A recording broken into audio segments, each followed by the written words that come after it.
Respecto a estas proteínas, vamos a decir que proteínas de la fase aguda. Respecto a estas proteínas, vamos a decir que la interleuquina 6, la interleuquina 1 beta y el factor de necrosis tumoral alfa me van a inducir a una serie de cambios en el espectro de unas proteínas plasmáticas solubles que van a ser producidas por los hepatocitos en el hígado. 30 de ellas van a incrementar su concentración y pues van a ser aquellas que van a participar en el proceso de la infección. También vamos a tener algunas que van a disminuir su concentración, como en el caso de la albúmina, que como sabemos es la proteína plasmática más abundante. En conjunto, estos cambios en las concentraciones los vamos a llamar respuesta de la fase aguda, y las proteínas que aumenten o disminuyan su concentración en 25% o más las vamos a denominar las proteínas de la fase aguda. Dentro de ellas cabe resaltar que la proteína C reactiva y la proteína amiloide sérica van a incrementar su concentración varios cientos de veces, lo que es un indicador importante clínico, ya que, por ejemplo, las concentraciones de proteína C reactiva me van a servir como una prueba diagnóstica para determinar si hay un proceso de infección, de inflamación o de daño tisular. Empezando a hablar cada una de ellas, pues vamos a decir que la proteína C reactiva me va a pertenecer a la familia de las pentraxinas, es decir, va a tener 5 subunidades idénticas que me van a formar una molécula pentamérica. Inicialmente se denominó así a esta proteína ya que ella tenía la capacidad de unirse al polisacárido C que se encontraba en el Streptococcus pneumoniae, donde su diana era la fosforicolina, que es un componente de los polisacáridos que se encuentran en la pared celular de las bacterias. Por supuesto, la proteína C reactiva también se me puede unir a hongos, a levaduras y a los parásitos que me pueden provocar el paludismo y la leishmaniasis. La proteína C reactiva, tenemos que ella me va a actuar como una opsonina, ya que ella me puede desencadenar la vía de fijación del complemento clásica en el caso de una ausencia de un anticuerpo específico. Y también ella se me puede unir a la superficie celular de los fagocitos, lo que me indica que ella me puede actuar en la eliminación de estos microorganismos tratando de superar en número a el patógeno. Continuamos con la proteína amiloide sérica. Esta es una proteína pequeña de alrededor de 100 aminoácidos que se va a encontrar relacionada con la lipoproteína de alta densidad. Ella también me va a tener una interacción con varios receptores de superficie celular, donde me incluyen receptores tipo TOL o CD36, que es fagocítico, lo que me induce a que ella me va a activar unas células que me van a producir citocinas inflamatorias, por lo que una concentración elevada de la proteína amiloide sérica en la respuesta de la fase aguda me indica que es una manera de amplificar el estado de inflamación. Continuamos ahora con las antiproteasas. Dentro de ella vamos a tener la alfa-1 inhibidora de la proteinasa y la alfa-1 antitripsina, que ellas lo que van a hacer es actuarme en defensa de los tejidos contra las proteasas que van a estar presentes principalmente en las células inflamatorias. Ellas pueden ser de manera muy específica, como en el caso de la alfa-1 antitripsina, que pues como su nombre me lo indica, me va a inhibir la tripsina, o ya de manera generalizada contra todas las proteasas, como por ejemplo la elastasa. También vamos a tener a la ceruloplasmina, que es también conocida como la ferroxidasa, y ella me va a pertenecer a la familia de las proteínas sensibles a la inflamación, teniendo como su función principal transportarme cobre en la sangre. Otra de estas antiproteasas va a ser la aptoglobina, que ella va a ser una proteína plasmática que se me va a unir a la hemoglobina que está libre, formándome unos complejos hemoglobina-aptoglobina, que ellos van a ser eliminados de la circulación a través del hígado y se van a catabolizar por las células del parénquima hepático. Continuando con las proteínas de la fase aguda, vamos a hablar de la lectina de unión a manosa. Esta va a ser una lectina de tipo C que se me va a unir a los carbohidratos que contienen manosa de los hongos, bacterias, protozoarios y virus.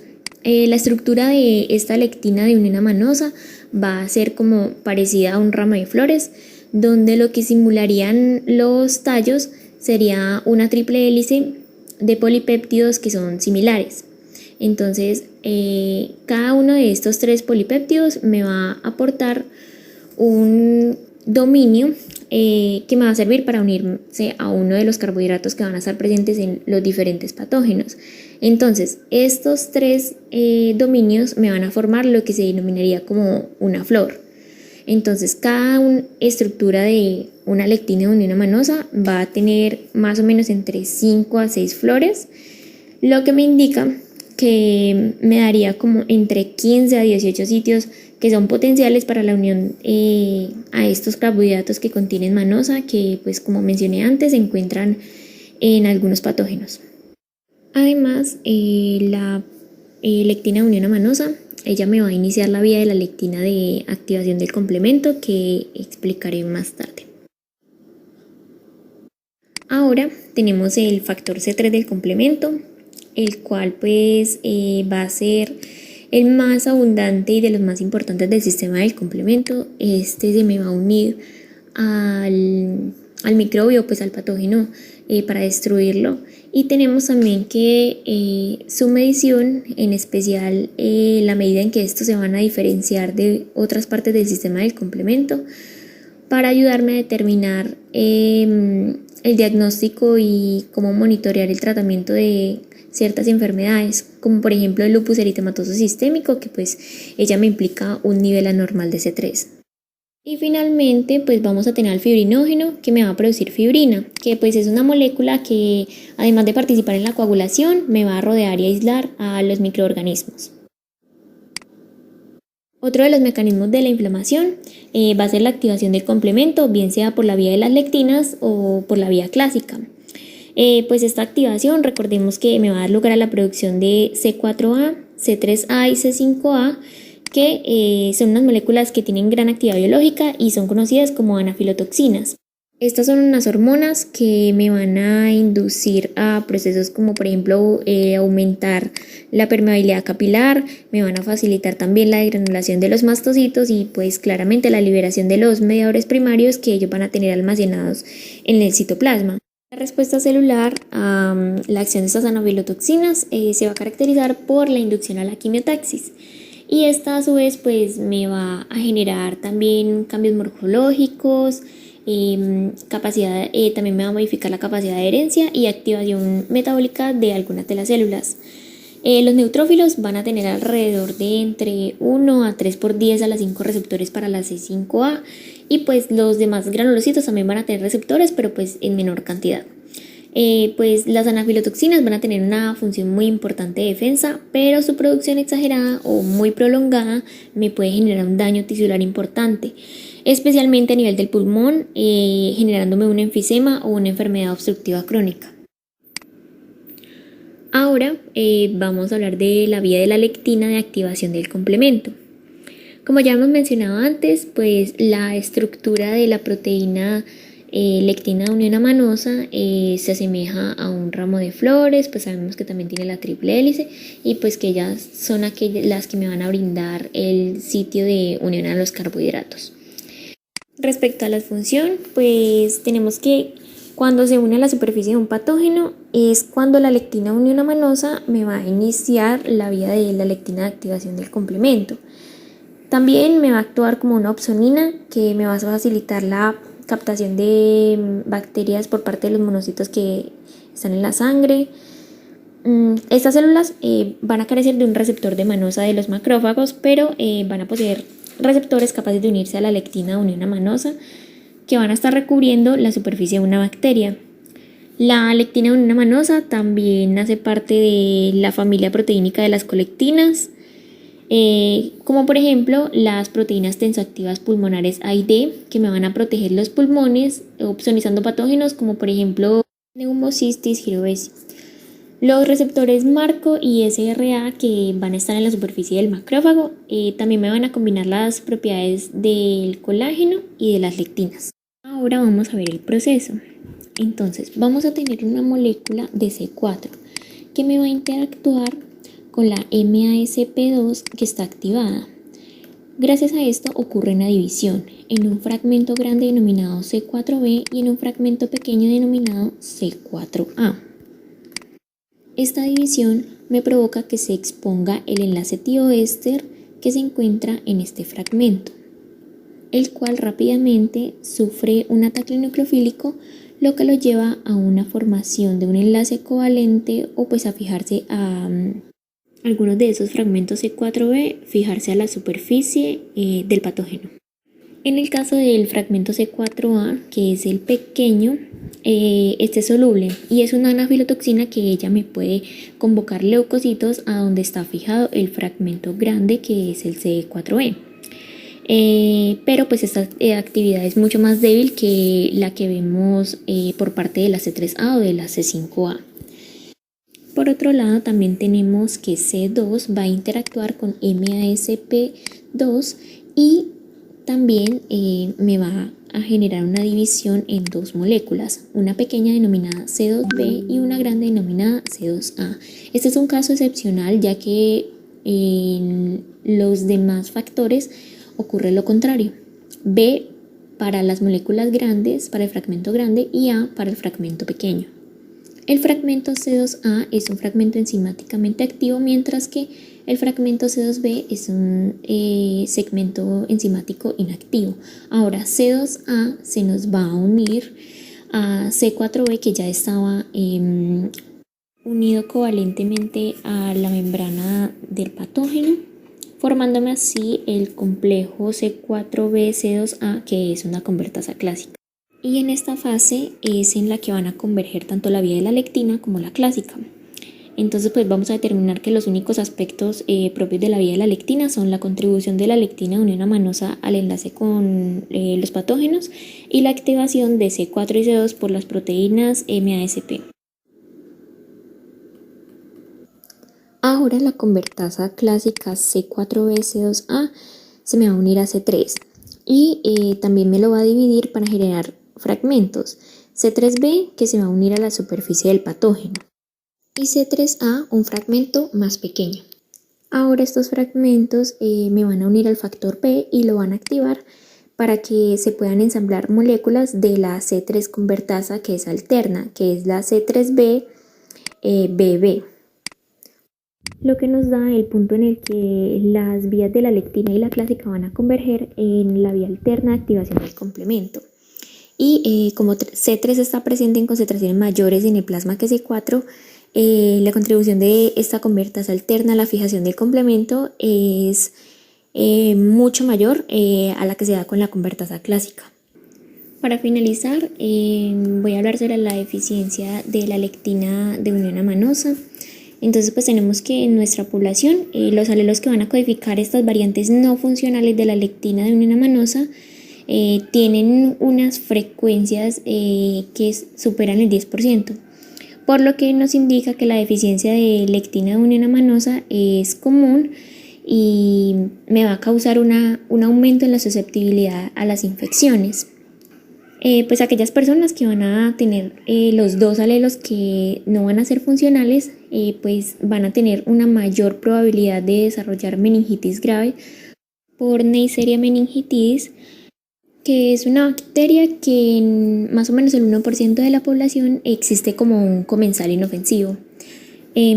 Otro caso también de un aumento de la susceptibilidad sería en las personas que tienen deficiente un componente terminal de complemento, lo que muestra que esta destrucción mediada por el complemento de las bacterias sería el mecanismo por el que los portadores sanos con N. meningitidis mantienen esta infección bajo control.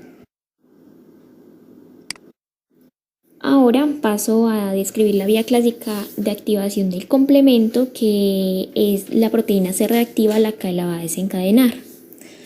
En este caso, una vez que ya la proteína C reactiva se ha unido a una bacteria, puede interactuar con C1, que es el primer componente de la vía clásica de activación del complemento. Como podemos observar, la estructura que tenemos de C1 va a ser muy similar a la de la lectina de unión amanosa con las proteínas MASP, tanto 1 como 2. En la molécula que vamos a tener de C1 se nos va a formar un ramillete que va a tener 6 flores, que están formados a partir de 18 polipéptidos C1Q, una molécula de C1R, y otra de C1s. Estas son serinproteasas que están inactivas y son similares a MASP1 y MASP2. Cada uno de los tallos va a estar formado por una triple hélice como la de la lectina de unión amanosa, que está compuesta por 3 moléculas de C1Q. Entonces la proteína C reactiva se va a unir a los tallos que tienen la C1Q y con esto me provoca que la molécula de C1R se divida. Entonces me va a formar dejando la otra molécula de C1R y ambas moléculas de C1S. Ahora C1S se va a hacer una proteasa activa, que lo que va a hacer es que me va a dividir a C4, lo que hace que se forme el enlace covalente de C4b en la superficie del patógeno, como vimos en la explicación de la vía anterior. Y también se va a dividir C2, de lo que me da la formación de la C3 convertasa clásica, que se llamaba C4b C2A, que fue la que vimos también en la anterior vía. En este punto ya las fases van a converger en las vías clásicas y las de las lectinas. Teniendo en cuenta que los aspectos únicos que van a tener de la vía clásica de activación del complemento serían la contribución de C1Q en la unión a los patógenos y de C1R y C1S en la activación de C4 y C2. Ya para finalizar, pues tenemos que al principio de la infección la activación del complemento se va a dar principalmente por la vía alterna y pues a medida que se va ya dando la respuesta inflamatoria y se van produciendo las proteínas de la fase aguda, la lectina de unión amanosa y la proteína reactiva C ya van a inducir a una mayor activación del complemento por las vías que acabamos de explicar, que es las vías de la lectina y la clásica. Ahora vamos a hablar sobre el síndrome febril. En este caso pues tenemos que la fiebre se ha dado como una de las manifestaciones que nos indican la presencia de una infección o de un proceso de inflamación. Y no solo como indicador, sino que además también es importante como un mecanismo de defensa. Tenemos varios componentes microbianos que son conocidos como los pirógenos externos, que son los que nos van a inducir a la generación de unos pirógenos endógenos, que serían la interleuquina 1, la interleuquina 6 y el factor de necrosis tumoral, que pues van a estar producidos por los macrófagos y por las células endoteliales. El mecanismo como tal se da en base a un eje, que sería la interleuquina 6, la ciclooxigenasa 2 y la prostaglandina E2. Esto sería lo que me induce y lo que me mantiene la fiebre durante ciertos procesos infecciosos y pues también en los procesos inflamatorios. Entonces pues ya cuando se detecta una infección por el sistema inmune, primero pues entonces ocurre la unión de los PAMPs a los PRRs y seguido de esto se va a producir la interleuquina 6. Con las citoquinas que son secretadas local o sistémicamente, esto me va a inducir a que en el cerebro se produzca la ciclooxigenasa 2, una enzima que es responsable de la oxidación del ácido araquidónico, lo que nos permite producir la prostaglandina E2. Y a su vez esa prostaglandina E2 va a actuar sobre los receptores 3 que se encuentran en el centro termorregulador en el hipotálamo, lo que va a generarme la fiebre al elevar el punto de control de la temperatura. Otro punto muy importante es que la fiebre me va a inducir a la producción también de la acetilcolina, que pues ella me va a estimular la liberación de energía que está acumulada en los músculos y esto me permite incrementar el metabolismo. También por la producción de noradrenalina se va a incrementar la termogénesis en el tejido adiposo pardo, que me va a inducir a la vasoconstricción en las extremidades y esto con el fin de disminuir la pérdida de calor. Aparte pues también de incrementar la temperatura corporal. La fiebre también generalmente es acompañada por unos cambios neurohormonales y esto me produce, por ejemplo, el incremento en la vasopresina, en la hormona estimulante de los melanocitos, en la corticotropina, en la hormona liberadora de tireotrofina, etc. Y pues también los pirógenos endógenos me van a disminuir las concentraciones séricas del hierro y el zinc y me va a aumentar las concentraciones de cobre, las proteínas de la fase aguda de las que ya mencionamos, que pues incluyen también al fibrinógeno. En investigaciones con ratas se ha podido determinar que, por ejemplo, el incremento de pasar de 1 a 4 grados Celsius me implicaba en la rata que se disminuyera hasta casi 200 veces la replicación de la poliovirus y también se incrementaba la mortalidad de las bacterias gram negativas por lisis. La importancia de la fiebre es que ella va a activar casi todos los mecanismos tanto de la respuesta inmune innata como de la adquirida. Entonces, por ejemplo, vamos a decir que ella va a incrementar el reclutamiento de los neutrófilos donde se encuentran, por ejemplo, en los sitios de inflamación y también me va a activar, por ejemplo, la producción de radicales libres del oxígeno y esto pues es mediado por las interleuquinas 1 alfa, interleuquina 1 beta e interleuquina 17. Además, la fiebre también me puede estimular a las células dendríticas en el momento de la captura de los antígenos y la presentación a los linfocitos T. La fiebre también me ayuda a favorecer el tráfico de los linfocitos cuando incrementan la expresión de selectina L, integrina alfa 4 beta 7 y la ICAM 1, que pues ella me va a facilitar el paso de estos linfocitos por el endotelio. Pues ya en el caso de la inmunidad adquirida, ella también me incrementa el tráfico de los linfocitos vírgenes a través de los órganos linfoides secundarios. Por supuesto, la fiebre también puede ser perjudicial, por ejemplo, en casos como cuando se da la sepsis o cuando ocurre daños neurológicos. Y por supuesto, para contrarrestar estos efectos, pues se da una inducción a la hipotermia. Pero también tenemos que en el caso de la aspirina, ella también nos va a actuar como un antipirético. Continuando, vamos a hablar sobre la acción de las natural killers en el proceso de la inflamación.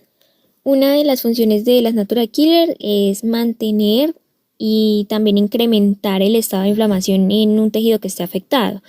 Esto pues se da porque ellas van a secretar unas citoquinas inflamatorias que van a actuar directamente sobre los macrófagos que son residentes y eso les incrementa la capacidad para secretar citoquinas inflamatorias y también para fagocitar partículas que provengan de microorganismos en el ambiente que esté de manera extracelular. De todas las citocinas inflamatorias que van a ser secretadas por parte de los macrófagos que ya han sido activados en un tejido infectado, la interleuquina 12 va a dirigir a la activación y la convocatoria de las natural killer. Antes a esta interleuquina se le denominaba el factor estimulante de las natural killer.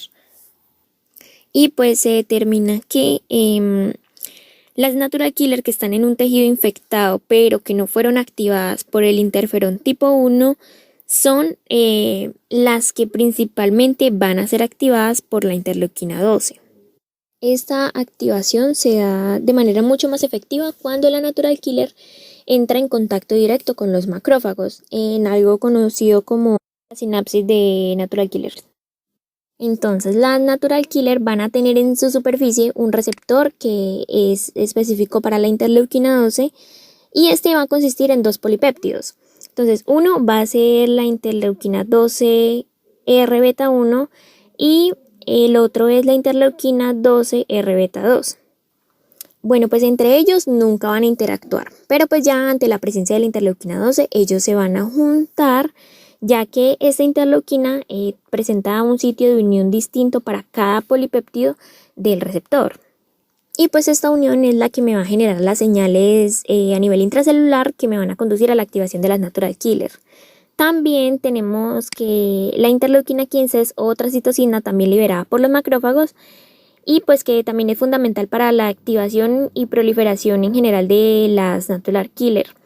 Este efecto es particularmente dependiente del contacto directo entre la natural killer y el macrófago, ya que esta interleuquina no va a ser secretada hacia el espacio extracelular, sino que ella se mantiene constantemente en la superficie del macrófago por su receptor.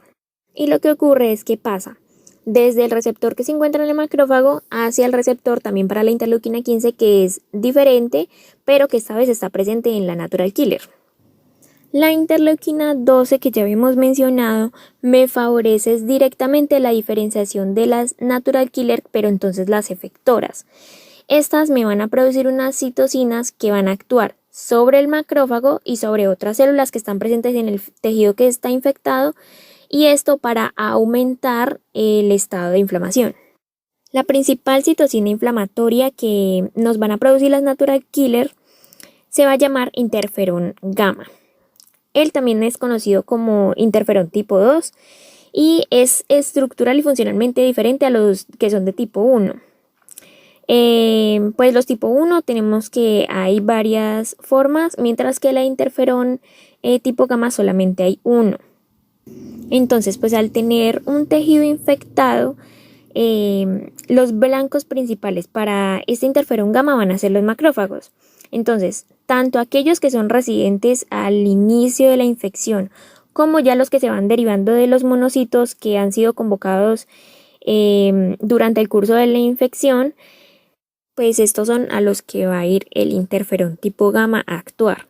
En los macrófagos, por supuesto, pues hay un receptor para este interferón tipo gamma, y la interacción entre la molécula y el receptor en el macrófago me va a generar unas señales que me van a activar aún más al macrófago, lo que me produce como un aumento de la eficacia para la fagocitosis y pues lógicamente para la destrucción de los patógenos, así como las citocinas inflamatorias secretoras.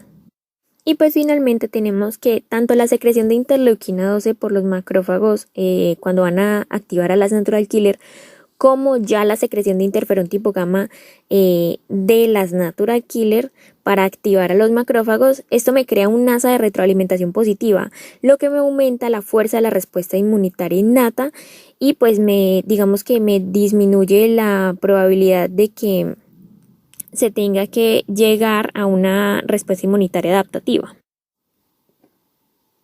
Ahora pasamos a hablar sobre una de las tantas complicaciones graves en el proceso inflamatorio, que pues ha sido desencadenada por infecciones bacterianas que pueden culminar bien sea en un choque, en una inmunodeficiencia o pues incluso hasta en la muerte.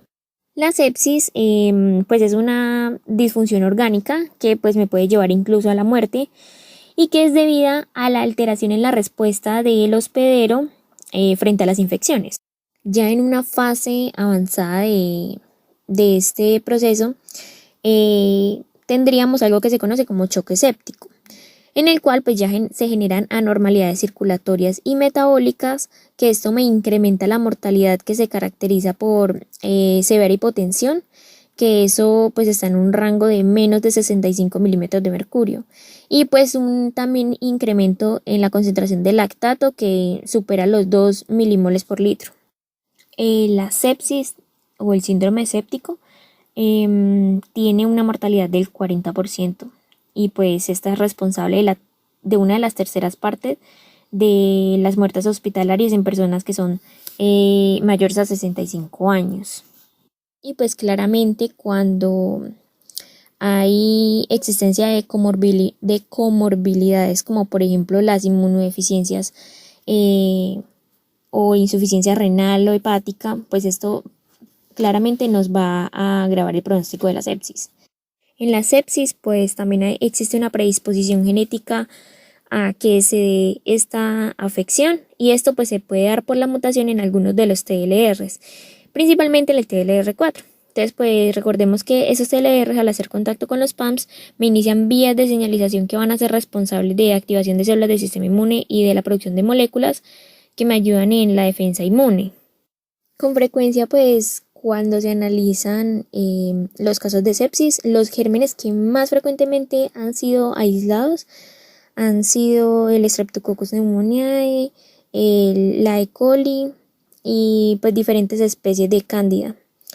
En el desarrollo de la sepsis, pues como ya lo había mencionado, van a participar los TLRs, los inflamasomas y también otros receptores de patógenos.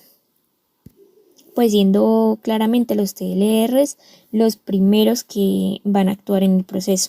Así que el TLR4 es el que me genera en sí la activación exagerada, y esto pues me va a llevar a una respuesta inmune que va a ser desproporcionada y que pues me produce el daño tisular. En el caso de los inflamasomas, pues como ya lo había mencionado mi compañera, lo que agrava el proceso inflamatorio pues es la activación de las caspasas que son las responsables de la producción de las interleuquina 1 beta y factor de necrosis tumoral alfa, pero entonces se producen en grandes cantidades y pues eso me genera que se dé una especie de tormenta génica que me altera en grandes proporciones el funcionamiento de estas células del sistema inmune. Aparte, pues también van a participar, por ejemplo, la citosina MIF, que es el factor inhibitorio de la migración de macrófagos, la que al incrementarse se asocia con una mayor mortalidad. Y también pues está dando mayor importancia a la interleuquina 17A, que ella me incrementa la interacción entre los linfocitos y los fagocitos. Ya el proceso de sepsis como tal, secuencialmente, pues tendríamos que primero se va a iniciar por la infección bacteriana que es masiva o pues que se vuelve resistente al tratamiento con antibióticos. Después se va a dar una activación del sistema del complemento y esto me va a dar una producción masiva de anafilotoxina C5A, que pues me va a inducir a la parálisis de los neutrófilos y esto me va a dificultar la adecuada defensa contra el patógeno que es responsable de esta infección. Esto hace que estos neutrófilos se vayan a marginar sobre el endotelio de los capilares pulmonares y esto me produce un estrechamiento de la luz y pues por supuesto me genera una alteración del intercambio gaseoso. Pero esto no solamente me causa problemas pues a nivel pulmonar, sino que también este mismo mecanismo me puede generar daño o alteración en otros órganos como el corazón, el riñón, las glándulas suprarrenales. Ya posterior a esto se da una producción muy exagerada de unas citoquinas proinflamatorias y esto pues es dado por la activación de los macrófagos y también por las endotoxinas de los microorganismos que iniciaron la infección. Estas endotoxinas que también me actúan como superantígenos que me siguen incrementando la respuesta inflamatoria. Después de todo lo que acabo de mencionar, ya se empieza a producir daño en el endotelio que me va a predisponer el desarrollo de una coagulopatía intravascular, lo que me aumenta el incremento de la permeabilidad vascular y facilita la salida de muchos líquidos hacia los tejidos y esto pues me va a producir también la hipotensión, choque y pues puede ser incluso la muerte. Y finalmente pues ya se da un incremento en la apoptosis de las células del epitelio intestinal, lo que me va a afectar la integridad de la barrera y permite la entrada de bacterias que pueden ser comensales como las pseudomonas, Klebsiella, la E. coli y pues también de bacterias que no son comensales como la S. aureus, así como hongos como la cándida y etcétera. En cuanto al tratamiento, pues es indispensable asegurar una buena oxigenación y restablecer el volumen sanguíneo para pues empezar a controlar el choque hipovolémico. Entonces pues debe hacerse una cuidadosa corrección de la hipoglucemia, que es muy frecuente en estos pacientes, lo que interfiere con una adecuada fagocitosis. Y pues ya viene que la administración del interferón gamma en la base de la inmunosupresión, esto me va a producir una activación de los macrófagos para que ellos vuelvan a restablecer su actividad antibacteriana. Y pues hasta el momento ha habido muchos tratamientos que se han empleado infructuosamente tratando de implementar biofármacos que busquen generar un antagonismo contra la interleuquina 1 y el factor de necrosis tumoral.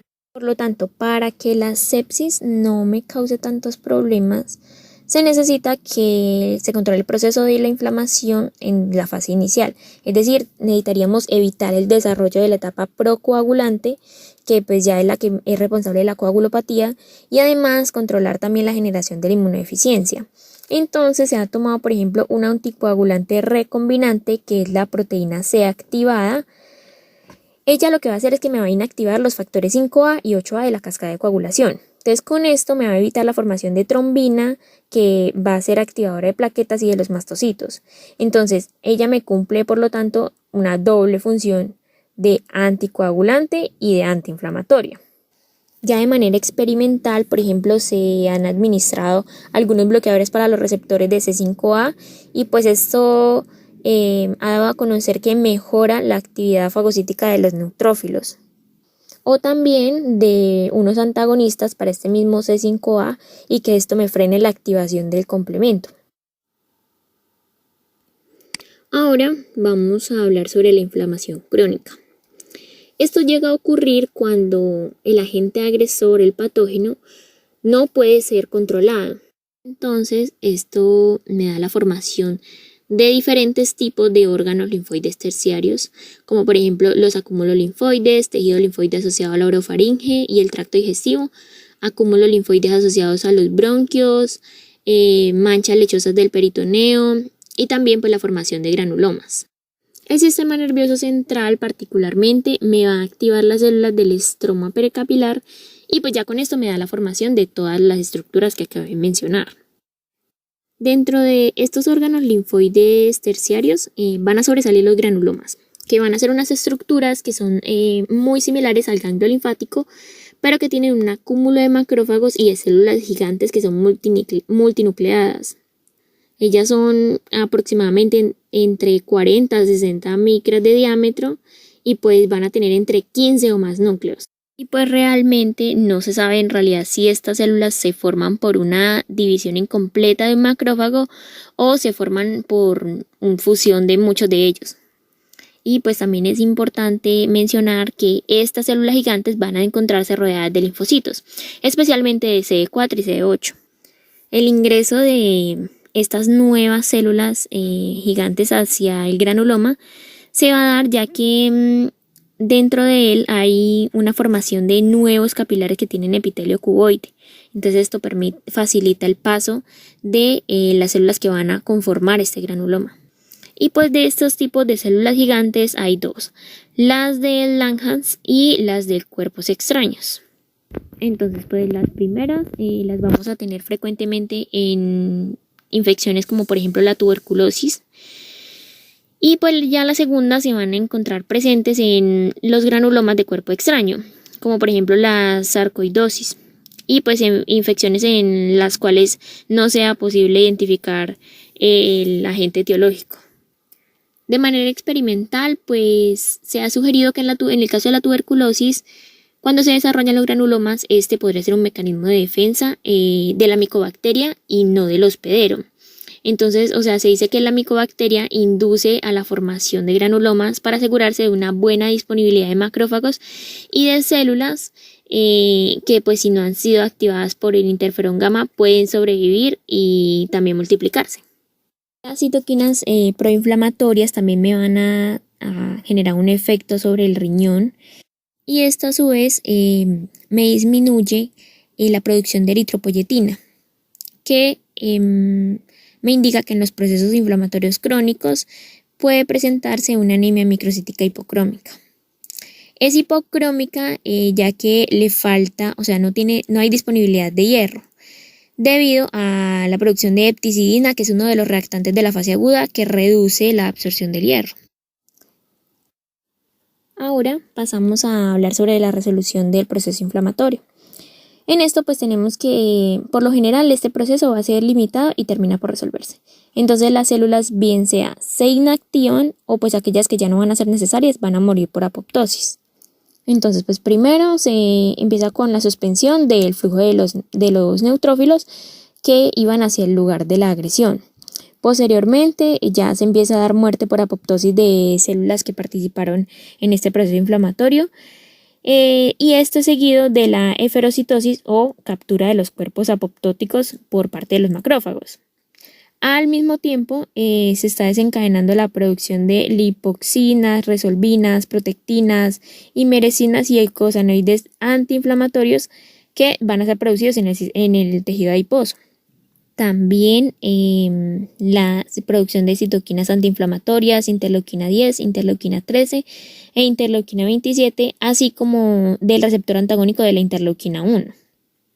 Y por estímulo del nervio vago se me producirían unos neuropéptidos que son el netrin 1 y la acetilcolina. También se produce factor transformador de crecimiento beta y lo que va a hacer es frenarme la hematopoiesis, por lo que me reduce la producción de citoquinas proinflamatorias y además me inhibe la adherencia de los leucocitos al endotelio vascular.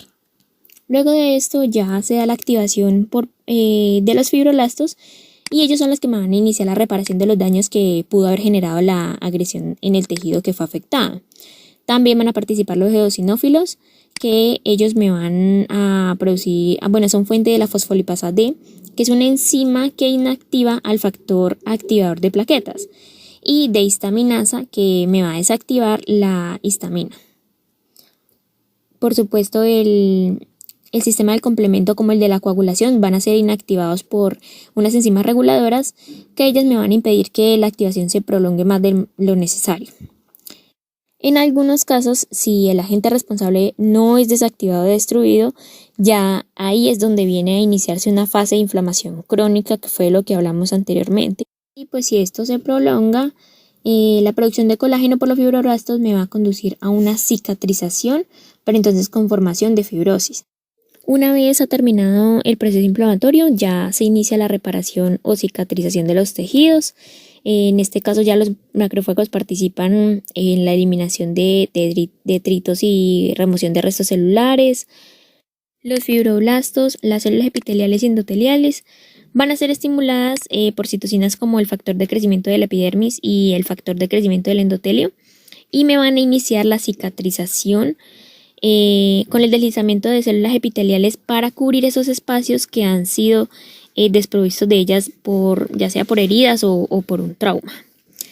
También la fibronectina me va a ayudar a la formación de la matriz tisular.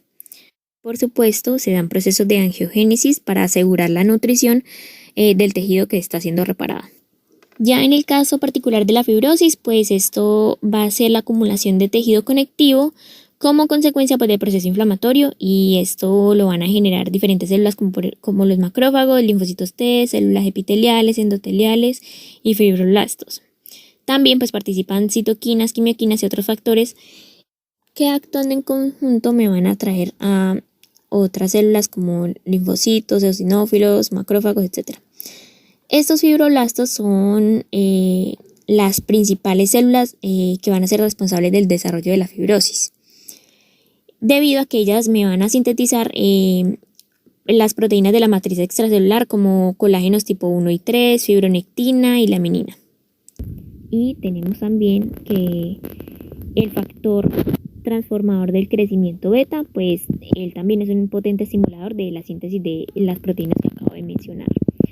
Esta acción de este factor también es reforzado por el factor plaquetario estimulador del crecimiento, la angiotensina y la endotelina 1.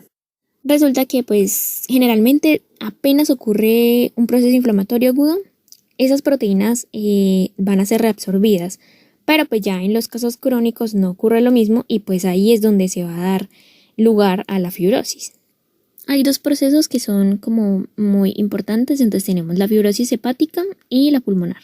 Entonces, en cuanto a la cirrosis hepática, tenemos que va a ser generada por el alcohol o por infecciones virales, ya que el alcohol me va a afectar la permeabilidad de la mucosa intestinal y me predispone a una endotoxemia crónica. Pues ya se me va a inducir a la activación de las células de Kupffer que están en el hígado, que son los macrófagos del hígado. Y en el caso de la fibrosis pulmonar, pues es una afección que me va a causar mucha morbilidad. Entonces, esta puede ser producida por procesos infecciosos, asmáticos, uso de cigarrillo, contaminantes aéreos, etc. Este proceso pues me va a deteriorar las células epiteliales tipo 1 de los alvéolos, que recubren el 95% de la superficie, y van a ser reemplazadas por células alveolares tipo 2, que inducen a la proliferación de fibroblastos y su transformación en miofibroblastos. También otra fibrosis pulmonar que es de causa desconocida se caracteriza por un infiltrado de neutrófilos que se conoce como fibrosis pulmonar idiopática. Uno de los tratamientos para la fibrosis causada por el virus de la hepatitis B es el tratamiento con el interferón tipo alfa, y este pues suele mejorar o bien sea detener el proceso. Y pues ya se van evaluando fármacos como la pirfenidona y nintedanib, que pues se muestran promisorios para el tratamiento adecuado de otro tipo de fibrosis en otros órganos. Y finalmente pasamos a hablar sobre neuropéptidos e inflamación. En esto pues vamos a ver la participación del sistema nervioso periférico y sus mediadores en el proceso inflamatorio. Pues tenemos que las fibras C, que van a carecer de mielina, ellas son vasodilatadoras. Ellas se van a originar en los ganglios espinales y son también las responsables del llamado reflejo axón, que esto es lo que nos explica la reacción de pápula y eritema cuando se va a inyectar en la dermis una sustancia química o pues cuando se aplica calor. Esto pues lo realizan mediante la liberación de unos neuropéptidos que van a ser sintetizados en las células nerviosas que se encuentran en los ganglios espinales y pues son secretados sobre los vasos que están próximos al lugar donde se va a aplicar el estímulo que es irritante. Y pues los principales neuropéptidos que van a involucrarse en este proceso serían la sustancia P, que es el transmisor del estímulo de vasodilatación que va a ser conducido por la fibra C. Entonces, este va a ser 100 veces más poderosa que la histamina en la producción de pápula y eritema. Y también parte de esta acción se debe a la degranulación de los mastocitos. Tenemos también L-edoicina, que es un estimulante de la secreción lagrimal, la neuroquinina A, que actúa como vasodilatador y también estimulador de granulación de los mastocitos. Y pues finalmente también tenemos el factor de crecimiento de nervios, que me va a estimular el crecimiento de los axones y también la producción de la interleuquina 3.